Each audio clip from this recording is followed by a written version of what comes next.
There's an interesting and really kind of challenging part of the healing process that can really keep people from feeling like they're progressing or even potentially give up on the process.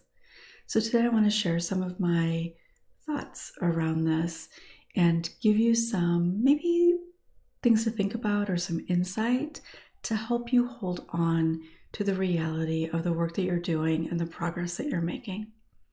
Welcome. I'm Peggy Oliveira. Thanks so much for joining me. There's been a couple conversations that I've had relatively recently that kind of tie into this. But in particular, there was somebody that responded to one of my videos and shared that the video helped them understand kind of what maybe the traumatic experience was that created something for them. And then said, now what do I do? Now that I've identified this, what do I do?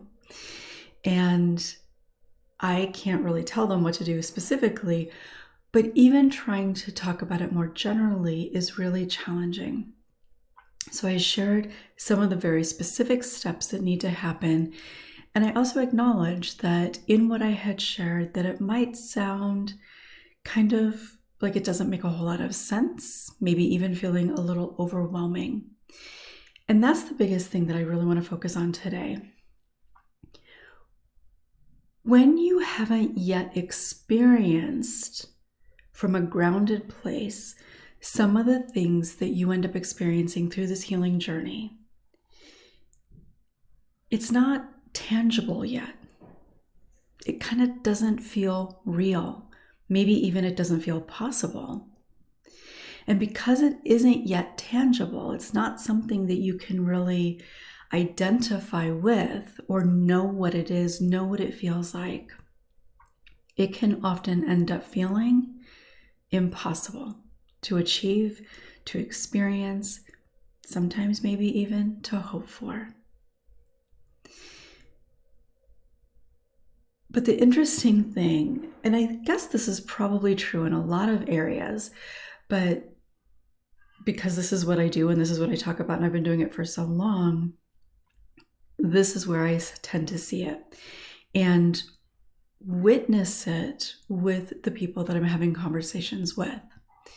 So, like if we're talking about healing, and I talk about how pushing through vulnerability to allow opportunity for connection, that there's so much healing in that, even in the pushing through the vulnerability. Well, if part of the way that you've protected yourself automatically is by not ever being vulnerable or not being vulnerable in particular ways, when you hold yourself back from being vulnerable, it reinforces that that's how you stay safe. So if I'm talking about, or your therapist is talking about, pushing through that vulnerability to create connection so that you can experience healing, it just doesn't make any sense. It feels too bad. How can I ever heal when I'm feeling all of this? This doesn't feel good. So how is this healing? So it's perfectly reasonable that it doesn't make sense.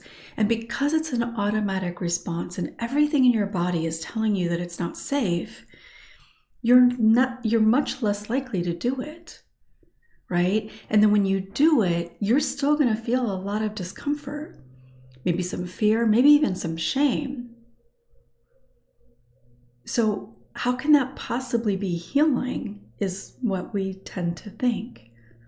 And it's reasonable that that's what we think, because it sure doesn't feel good, especially if it leaves us feeling some sense of shame, which vulnerability often does. And there's a number of reasons for that. And then what happens is when that fear is there, or that vulnerability, that shame, that doubt, you tend to pull back, which reinforces that that's how you stay safe.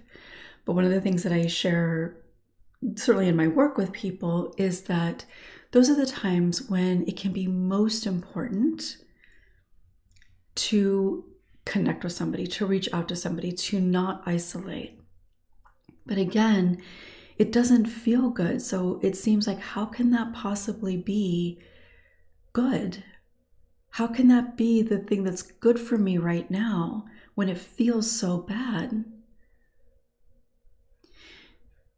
But you can't experience why it's good for you, or really even understand at a deeper level, like internalize that, until you've been able to do it.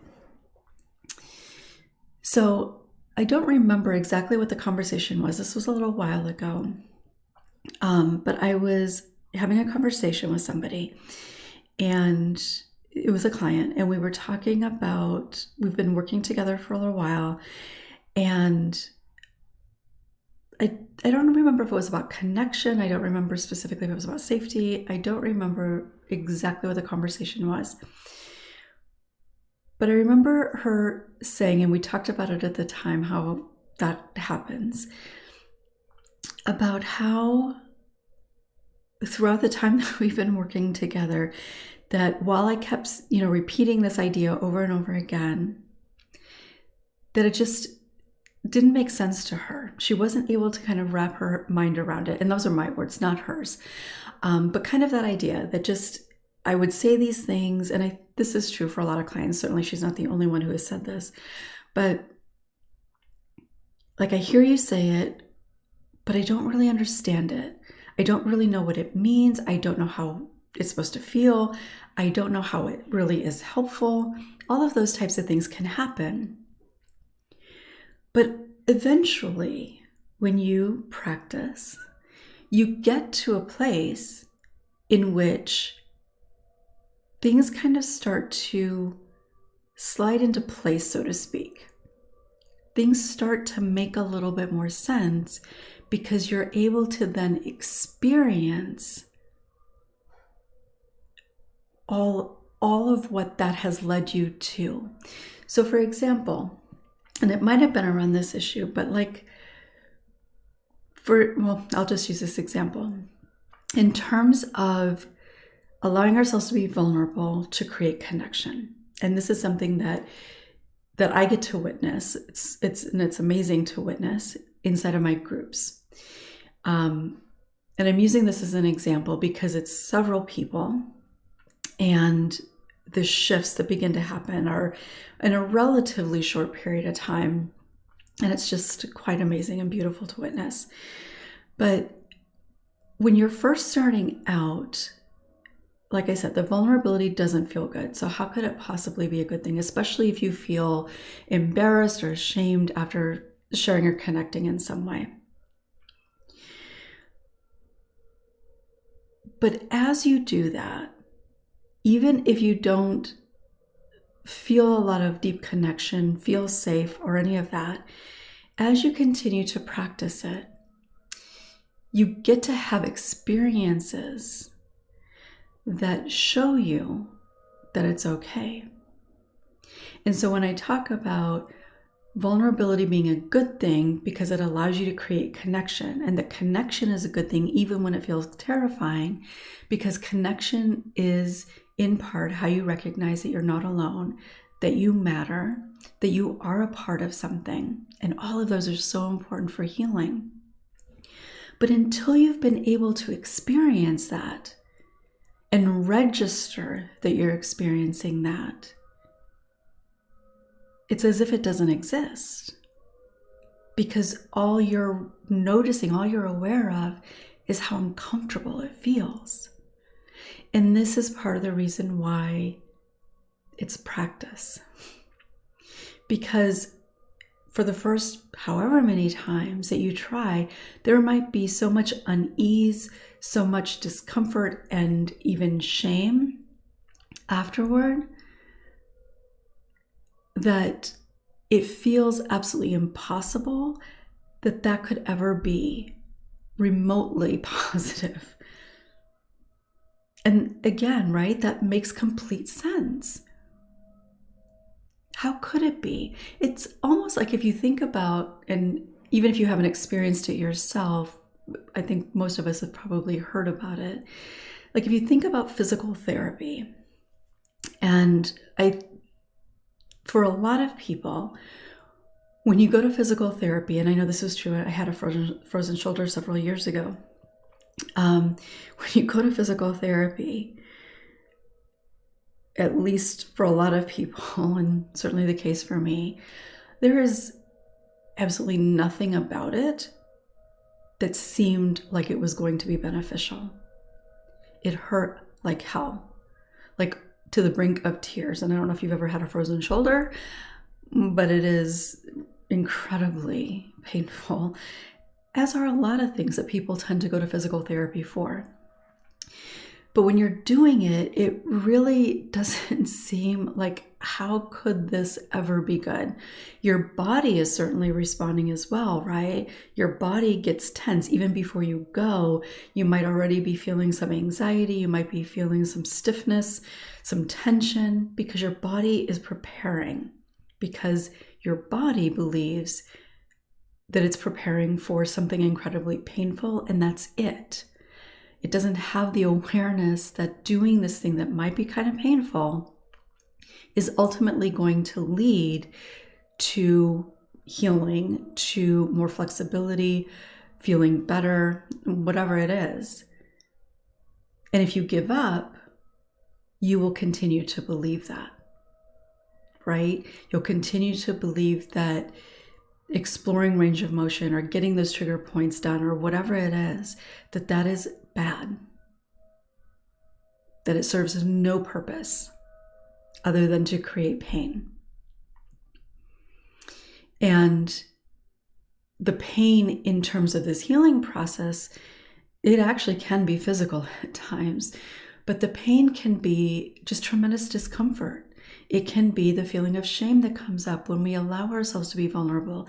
If we share things that maybe we've never shared before, if we feel embarrassed, worrying about being judged, that's how that pain, that intense pain, can show up. Even if that pain isn't physical pain, but maybe it's anxiety or fear or a lot of self-doubt, maybe even a lot of really pretty negative or nasty things that you're saying to yourself about it, about you. But eventually, using physical therapy, I go back to that example, eventually it begins to feel better, generally speaking, right? But you would never get to experience that if you didn't allow yourself to feel the discomfort and the pain and push yourself through that with support. And maybe this is a good example too to kind of throw in here, right? You wouldn't do that with just anybody. You would want to do that with somebody who has training and education and ongoing training as a physical therapist.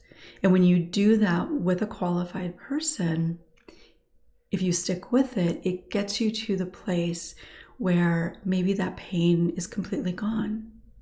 Or maybe there's just a lot less pain.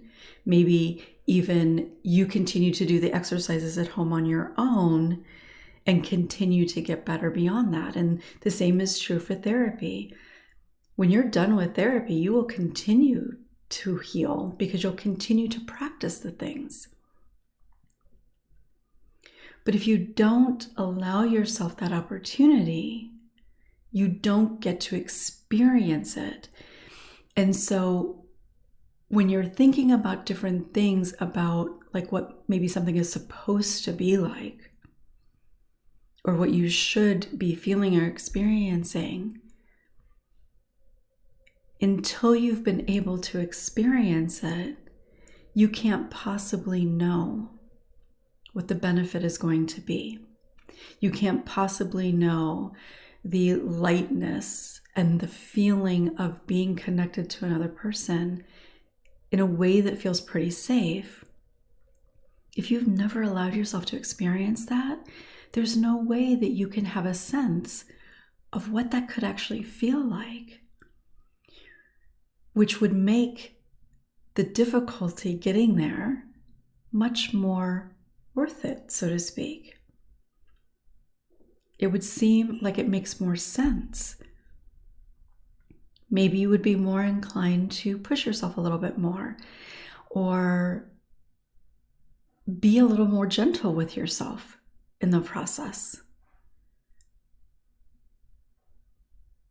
So know that though you aren't able to really get a grasp of what something might look or feel like on the, actually it doesn't even have to be on the other side, just along the journey, that is normal to not be able to grasp that. There's nothing wrong with you.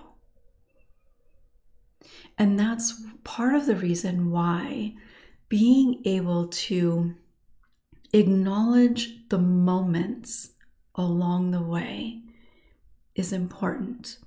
If you've followed me for probably much time at all, I will often talk about, especially if you follow me on social media or done any of my groups or anything like that, I will often share things about reflecting on a moment.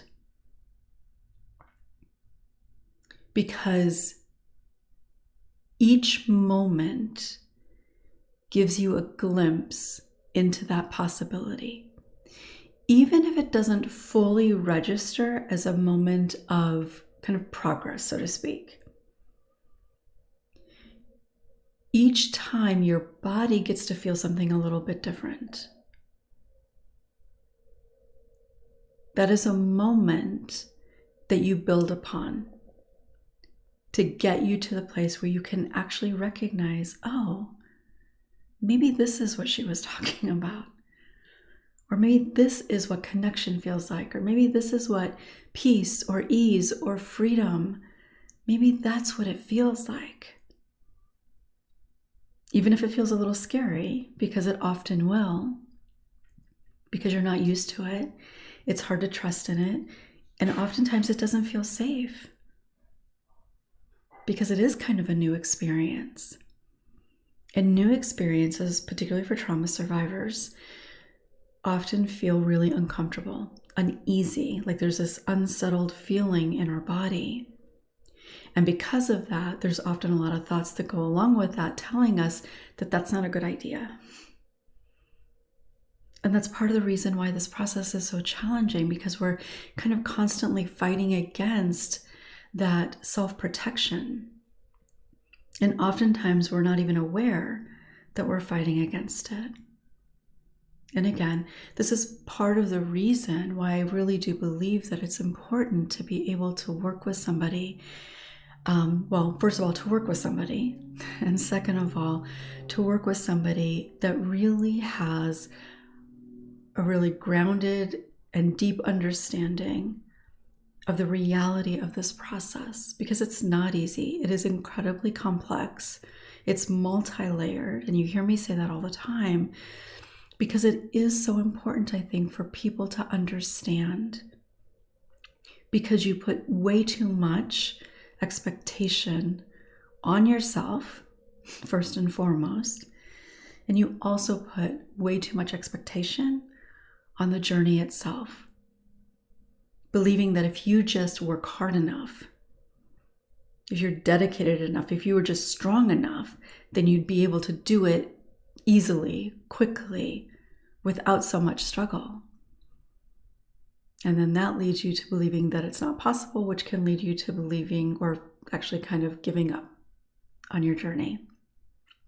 But none of that is true. So take a moment and let yourself think about different things that maybe you've heard, and maybe you could have heard it anywhere, but maybe particularly in a therapeutic type of setting, or maybe even watching some of my videos. Have there been things that you thought, well, that would really be nice, but I would never feel that, or I've tried that and it hasn't worked, or anything like that? What are some of the things that stand out to you? What has been really hard for you to be able to kind of believe or trust could happen along the healing journey, that you just won't, you can't really, and it's not that you won't, it's not a conscious choice, but that you just have a lot of difficulty being able to kind of wrap your mind around, seeing it as truly possible for you. Whatever that is, or whatever those things are, it's just because you haven't yet been able to experience it, to feel it for yourself. But it will come as long as you don't give up. It will come. And you will begin to recognize, to feel the truth of what is possible for your life. It's incremental. It's moment by moment, and sometimes those moments seem so small that they don't even register. But it doesn't mean that they don't exist. Well, I'd love for you to share anything that came up for you in the comments below. Thanks so much for watching. Again, if you haven't yet, make sure to subscribe, click the bell for notifications, and of course, give it a thumbs up if you found it helpful. I will look forward to seeing you next time.